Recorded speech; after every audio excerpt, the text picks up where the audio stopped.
Have you ever looked at a saber-toothed predator and thought, this must be a cat? Think again. Meet Thylacosmilus atrox, a predator with giant, curved canines and powerful forelimbs. It walked the prehistoric plains of South America not as a feline, but as something stranger, a metatherian, more closely related to possums than to lions. In this video, we'll journey into the world of Thylacosmilus, a beast as terrifying as it was misunderstood. With saber-like teeth that never stopped growing and bone flanges on its jaw to protect them, this animal looked like it stepped out of a fantasy novel. But it was real, and it once ruled the land. Standing next to its distant cousin, the modern Virginia opossum, the comparison is almost laughable. Yet they share a common ancestry. So what kind of world gave rise to such a strange predator? And why did it disappear? Stay with me. The story of Thylacosmilus atrox is unlike anything you've heard before. History and discovery. Long before paleontologists brushed dust from ancient bones, the people of South America had their own stories. Among the Mapuche of southern Chile and Argentina, there were tales of Panjanamku, a fierce night beast with fangs like knives, whose breath could kill a man. Further north, some Inca shamans spoke of jaguar ghosts, spirits of the underworld that hunted without sound and vanished into the mist.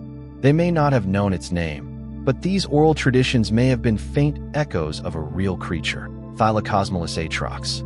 Its fossils were first discovered in the early 20th century in Argentina's Pampas region, near La Ventana and Catamarca. At first, scientists were confused. The skull had massive saber teeth, but the jaw was weak, unlike cats. And instead of retractable claws or flexible spines, its bones told a different story, one of power, not agility. But the most bizarre feature? Its saber teeth never stopped growing, like rodent incisors. And to protect those fragile teeth, it had bony flanges growing downward from its lower jaw, an evolutionary armor. This wasn't a big cat. It wasn't even a placental mammal. Thylacosmilus was part of an entirely separate evolutionary branch, Metatherians, the same group that includes kangaroos and possums. Its discovery rewrote what scientists thought they knew about predator evolution. It proved that nature could invent the same weapons twice, on two different continents, in two different mammalian families. But was it truly a hunter, or something else?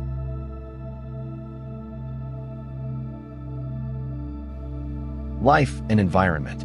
Close your eyes and imagine the ancient grasslands of South America. Long before the Andes rose to their full height, long before horses ever touched this soil, the land was dry, windswept, and teeming with life. From the tall pampas, grasses emerged a shadow. Low to the ground, muscular and deliberate, Thylacosmilus atrox moved like a predator, but didn't run like one. It didn't need speed. It had precision. With limbs adapted for grappling, not chasing, this creature likely ambushed its prey. Scientists believe it relied on stealth, lurking near waterholes or dense vegetation, waiting for the perfect moment. Then, with a swift lunge, it would grip with its forelimbs and drive those saber teeth deep into soft tissue, perhaps the throat or belly, killing by shock and blood loss. Its bite force, surprisingly, was weak. But that didn't matter. The teeth were not meant to crush, they were meant to pierce. Cleanly, like scalpels. Unlike Smilodon, its better-known North American cousin, Thylacosmilus didn't evolve from cats. Its posture, spine, and shoulder anatomy were more rigid. Some researchers argue it wasn't a fast killer but a slow disabler, wounding prey like Toxodon, then following until it collapsed. The environment it lived in was a mosaic, grasslands dotted with dry forests, volcanoes rising in the distance, and rivers coursing through the lowlands. Giant herbivores like Toxodon and Leptopterns roamed here, unaware of the silent death that crouched nearby. Above, ancient condors circled. At night, the stars looked just as they do today, cold, endless, and watching. And in that stillness, Thylacosmilus ruled, not with speed, not with numbers, but with design. But even the best designs become outdated. What changed?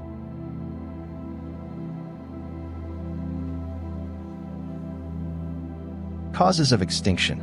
Around 3 million years ago, a land bridge rose from the sea, a thin strip of earth now called the Isthmus of Panama. It connected two ancient worlds, North America and South America. To the north, wolves, big cats, bears.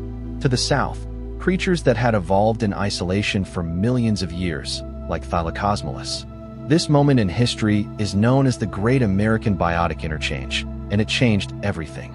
Predators from the north, more agile, faster, with different hunting strategies, poured into South America. Among them was Smilodon, the saber-toothed cat. Unlike Thylacosmilus, it had strong jaws, retractable claws, and a flexible spine built for pouncing. It was everything Thylacosmilus wasn't, and it quickly became dominant. At the same time, climate began to shift. The lush grasslands shrank. Prey species migrated or declined. Thylacosmilus, with its narrow ecological niche, couldn't adapt quickly enough. And while there's no direct evidence of conflict between Thylacosmilus and Smilodon, fossil records show that the former vanished not long after the newcomers arrived. Some scientists believe competition wasn't the only factor. Disease, brought by northern mammals, may have played a role. So might have changing food chains, altered by the arrival of placental predators that bred faster and spread further. Whatever the cause, Thylacosmilus atrox, once a master of its environment, faded quietly. No mass die-off, no last stand, just absence. And in that silence, the saber-toothed marsupial slipped from memory until we dug up its bones again.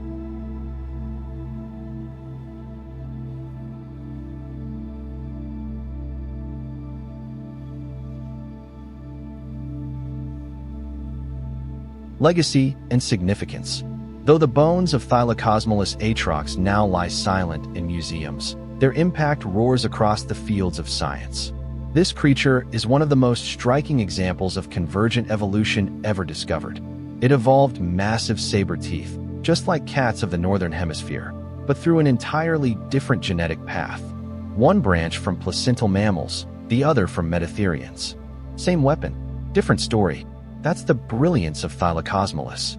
It proves that in nature, when the conditions are right, evolution can reinvent the same idea, even on opposite sides of the planet.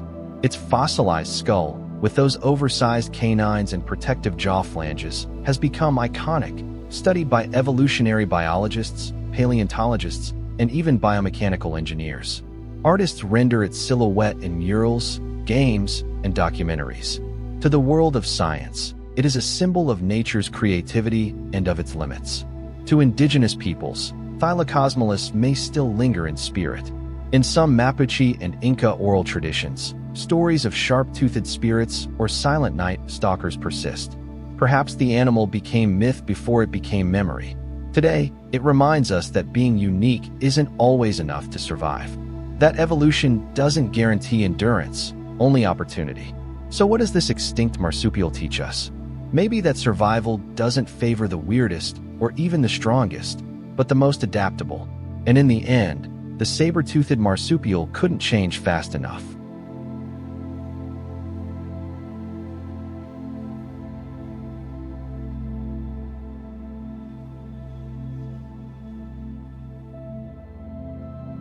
And now, our journey comes to a close. Thylacosmilus atrox, the saber-toothed predator that wasn't a cat, walked the ancient lands of South America for millions of years. It lived, it hunted, it ruled, and then it disappeared. No comet struck, no volcano roared. Its end came slowly, by inches, by shadows, by change. It was replaced not by violence, but by evolution's indifference. Today, it stands not as a failure, but as a miracle, a testament to nature's imagination. Its skulls speak to scientists. Its silhouette lingers in myths. Its story teaches us that survival is never guaranteed, even for the strangest and most spectacular. So what can we learn from Thylacosmilus? That the world is full of vanished giants. That silence doesn't mean absence. And that by studying the past, we hold a mirror to our future. If this journey moved you, if this ancient predator made you think differently, share your thoughts in the comments. And don't forget to like and subscribe for more journeys into prehistory. Tell me, what's one extinct creature you wish could return? Let's bring them back, if not in flesh, then in memory. Until next time, don't let the stars forget.